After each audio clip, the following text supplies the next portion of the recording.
আসসালামু আলাইকুম। আজ বৃহস্পতিবার 2 অক্টোবর 2025। আমন্ত্রণ ফ্রেন্ডলি মোবাইল প্রবাস টাইম বুলেটিনে আপনাদের সাথে আছি আমি শরীফুল ইসলাম। শুরুতে জানাবো শিরোনাম। ওমানে বোতলজাত পানি মৃত্যু, প্রবাসী নারী সহ 2 জনের প্রাণহানি। ওমানে লাইসেন্সবিহীন অবৈধ রিক্রুটিং এজেন্সির বিরুদ্ধে সাঁড়াশি অভিযান। শ্রী নামে কেনা টিকিটে ভাগ্য বদল, বাংলাদেশে জিতলেন 50,000 দিরহাম। মালয়েশিয়ায় ক্যাম্পে পরিচয়হীন বাংলাদেশি শনাক্ত সহায়তা চায় হাইকমিশন। আকাশপথের টিকিটে চতুর্মুখী ফাঁদ, প্রতারিত হচ্ছেন গ্রাহক। কুয়েতে ভয়াবহ সড়ক দুর্ঘটনা, ট্যাঙ্কার উল্টে বাংলাদেশি চালকের মৃত্যু। দর্শক দেখছিলেন শিরোনাম, এবার পুরো খবর। ওমানের সেরা রেট দিচ্ছে বাংলাদেশি প্রতিষ্ঠান গালফ এক্সচেঞ্জ। প্রিয়জনকে টাকা পাঠাতে আজই আসুন আমাদের যে কোনো ব্রাঞ্চে অথবা কল করুন স্ক্রিনে দেয়া নাম্বারে। গালফ এক্সচেঞ্জ, বাংলাদেশিদের প্রিয় এক্সচেঞ্জ।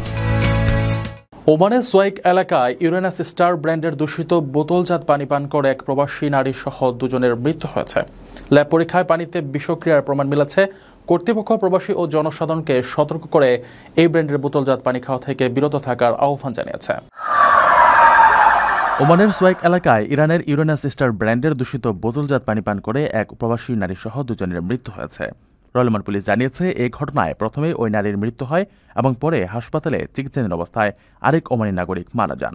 গত 29 সেপ্টেম্বর বিষক্রিয়ার শিকার হওয়ার পর ওই ওমানি নাগরিককে আশঙ্কাজনক অবস্থায় হাসপাতালে ভর্তি করা হয়েছিল।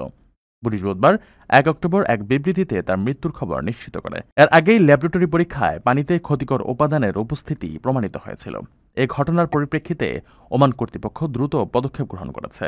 স্থানীয় বাজার থেকে ইউরেনাস স্টার ব্র্যান্ডের সমস্ত পণ্য তুলে নেওয়া হয়েছে এবং সতর্কতামূলক ব্যবস্থা হিসেবে ইরান থেকে সব ধরনের বোতলজাত পানি আমদানি আনুষ্ঠানিকভাবে নিষিদ্ধ করা হয়েছে। জননিরাপত্তা নিশ্চিতে কর্তৃপক্ষ সবাইকে এ বিষয়ে সতর্ক থাকার আহ্বান জানিয়েছে। আপনার স্বপ্নগুলো আকাশ ছবি প্রবাসী হেলিকপ্টারের মাধ্যমে বিয়ে, জন্মদিন অথবা যে কোনো বিশেষ প্রয়োজনে হেলিকপ্টার ভাড়া করতে যোগাযোগ করুন স্ক্রিনে দেয়া নাম্বারে। প্রবাসীর হেলিকপ্টার, নিরাপদ ও সাশ্রয়ী বাহনের বিশ্বস্ত নাম। ওমানের শ্রম মন্ত্রণালয় দেশজুড়ে লাইসেন্সবিহীন ও অবৈধ রিক্রুটিং এজেন্সির বিরুদ্ধে অভিযান চালিয়েছে। রাজধানী মাসকাটে 166টি অফিস পরিদর্শন করা হয়েছে। প্রবাসী ও সাধারণ নাগরিকদের কোনো এজেন্সির সঙ্গে লেনদেনের আগে লাইসেন্স যাচাই করার আহ্বান জানানো হয়েছে। ওমানের শ্রম মন্ত্রণালয় দেশজুড়ে লাইসেন্সবিহীন এবং অবৈধভাবে পরিচালিত প্রবাসী কর্মী নিয়োগকারী প্রতিষ্ঠানগুলোর বিরুদ্ধে এক সাঁড়াশি অভিযান শুরু করেছে। বিশেষ করে রাজধানী মাসকাট গভর্নরেট এলাকায় অভিযান জোরদার করা হয়েছে, যেখানে বহু অবৈধ এজেন্সির কার্যক্রম পরিচালনায় অভিযোগ রয়েছে। ইতিমধ্যে আইন লঙ্ঘনকারী একাধিক প্রতিষ্ঠানের বিরুদ্ধে আইনি ব্যবস্থা গ্রহণ করা হয়েছে।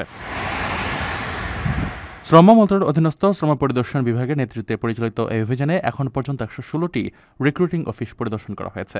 মন্ত্রণালয় এক বিবৃতিতে জানিয়েছে, শ্রম আইন এবং এর নীতিমালা ভঙ্গ করে যেসব প্রতিষ্ঠান প্রবাসী কর্মী নিয়োগের ব্যবসায় জড়িত তাদের কোনো ছাড় দেওয়া হবে না। সরকার হুঁশিয়ারি দিয়েছে, এই ব্যবসায় জড়িত প্রতিটি প্রতিষ্ঠানকে অবশ্যই আইন মেনে অপারেটিং লাইসেন্স নিতে হবে। মন্ত্রণালয় সাধারণ নাগরিক এবং ওমানে বসবাসরত প্রবাসীদের যে কোনো এজেন্সির সাথে লেনদেনের পূর্বে তাদের লাইসেন্স যাচাই করে নেওয়ার অনুরোধ করেছে।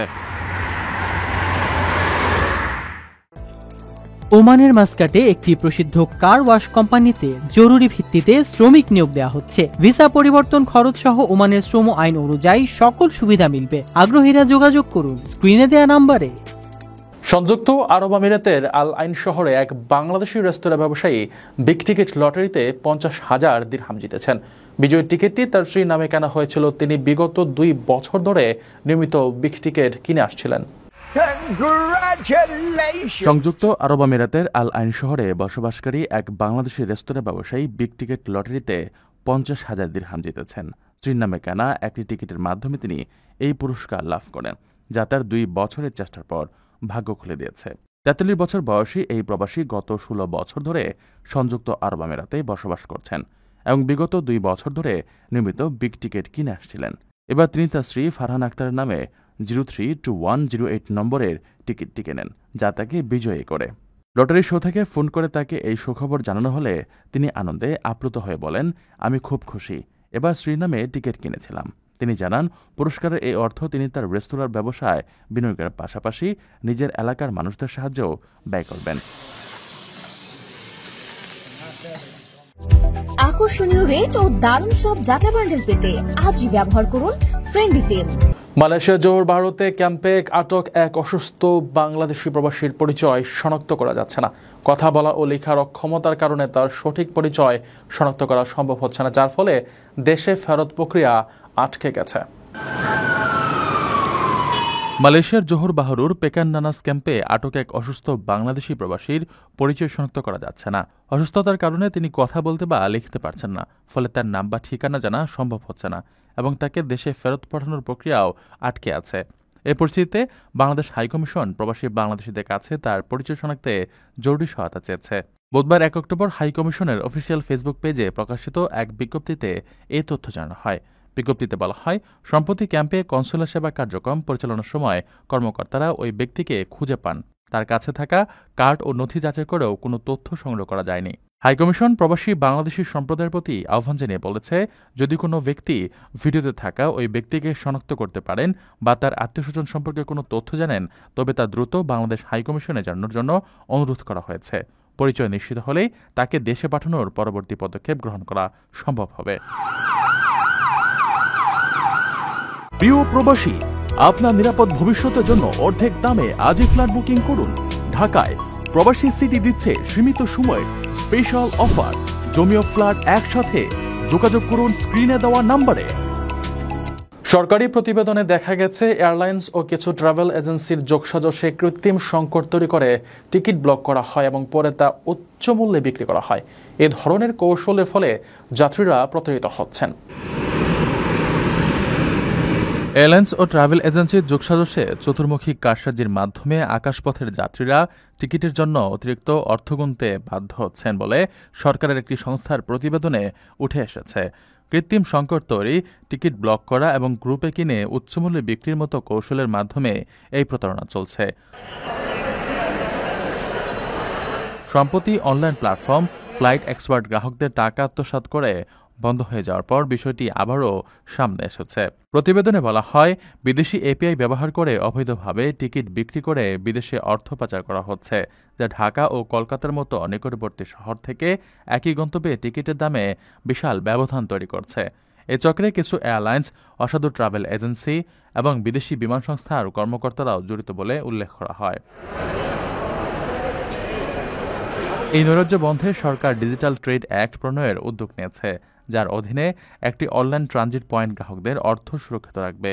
বাণিজ্য উপদেষ্টা শেখ বশিরউদ্দিন জানিয়েছেন, 49টি অনলাইন ট্রাভেল এজেন্সিকে শনাক্ত করা হয়েছে এবং এই চক্র ভাঙার কাজ শুরু হয়েছে। ফ্লাইট এক্সপার্টের পলাতক মালিকদের দেশে ফিরিয়ে আনতে ইন্টারপোলের সহায়তা নেওয়ার প্রক্রিয়া চলছে। কুয়েতে পানিবাহী ট্যাঙ্কার উল্টে নোয়াখালীর শফিকুল ইসলাম নামে এক বাংলাদেশি প্রবাসী নিহত হয়েছেন। খাইরান থেকে ওয়াফরা যাওয়ার পথে প্রাইভেট কার বাঁচাতে গিয়ে পানিবাহী ট্যাঙ্কার নিয়ন্ত্রণ হারিয়ে ঘটনাস্থলে তিনি প্রাণ হারান। কুয়েতে একটি পানিবাহী ট্যাঙ্কার উল্টে শফিকুল ইসলাম নামে এক বাংলাদেশি প্রবাসী নিহত হয়েছেন। গত মঙ্গলবার স্থানীয় সময় দুপুর 12টার দিকে দেশটির খাইরান থেকে ওয়াফরা যাওয়ার পথে এই মর্মান্তিক দুর্ঘটনা ঘটে। নিহত শফিকুল নোয়াখালী জেলার সেনবাগ উপজেলার ডুমুরিয়া ইউনিয়নের মতিন গ্রামের বদিউজ্জামানের ছেলে। প্রত্যক্ষদর্শী ও সহকর্মীদের সূত্রে জানা যায়, শফিকুল ইসলাম ট্যাঙ্কার চালিয়ে খাইরান থেকে ওয়াফরার দিকে যাচ্ছিলেন। পথে একটি প্রাইভেট কার হঠাৎ সামনে চলে এলে সেটিকে বাঁচাতে তিনি দ্রুত গাড়ি ঘোরানোর চেষ্টা করেন। এতে ট্যাঙ্কারটি নিয়ন্ত্রণ হারিয়ে রাস্তার পাশে উল্টে যায় এবং ঘটনাস্থলেই তার মৃত্যু হয়। তার আকস্মিক মৃত্যুতে কুয়েতে থাকা বাংলাদেশি কমিউনিটিতে শোকের ছায়া নেমে এসেছে। নিহতের মরদেহ বর্তমানে স্থানীয় একটি হাসপাতালের মর্গে রাখা হয়েছে। পরিবারের পক্ষ থেকে জানানো হয়েছে, কুয়েতে প্রয়োজনীয় আইনি প্রক্রিয়া সম্পন্ন করার পর যত দ্রুত সম্ভব মরদেহ দেশে ফিরে নেওয়ার ব্যবস্থা করা হচ্ছে। দর্শক দেখছিলেন ফ্রেন্ডলি মোবাইল প্রবাস টাইম বুলেটিন। শেষ করার আগে শিরোনামগুলো জানিয়ে দিচ্ছি আরও একবার। ওমানে বোতলজাত পানি মৃত্যু, প্রবাসী নারী সহ 2 জনের প্রাণহানি। ওমানে লাইসেন্সবিহীন অবৈধ রিক্রুটিং এজেন্সির বিরুদ্ধে সাঁড়াশি অভিযান। শ্রী নামে কেনা টিকিটে ভাগ্য বদল, বাংলাদেশে জিতলেন 50,000 দিরহাম। মালয়েশিয়ায় ক্যাম্পে পরিচয়হীন বাংলাদেশি শনাক্ত সহায়তা চায় হাইকমিশন। আকাশপথের টিকিটে চতুর্মুখী ফাঁদ, প্রতারিত হচ্ছেন গ্রাহক। কুয়েতে ভয়াবহ সড়ক দুর্ঘটনা, ট্যাঙ্কার উল্টে বাংলাদেশি চালকের মৃত্যু। এই ছিল ফ্রেন্ডলি মোবাইল প্রবাস টাইম বুলেটিনের আজকের আয়োজনে। প্রবাসের সর্বশেষ সংবাদ পেতে ভিজিট করুন probastimes.net, সাবস্ক্রাইব করুন আমাদের ইউটিউব চ্যানেল এবং চোখ রাখুন ফেসবুক পেজে। পরবর্তী বুলেটিন দেখার আমন্ত্রণ জানিয়ে আজকের মতো বিদায় নিচ্ছি আমি শরীফুল ইসলাম। সেই পর্যন্ত সবাই ভালো থাকবেন, নিরাপদে থাকবেন। আল্লাহ হাফেজ।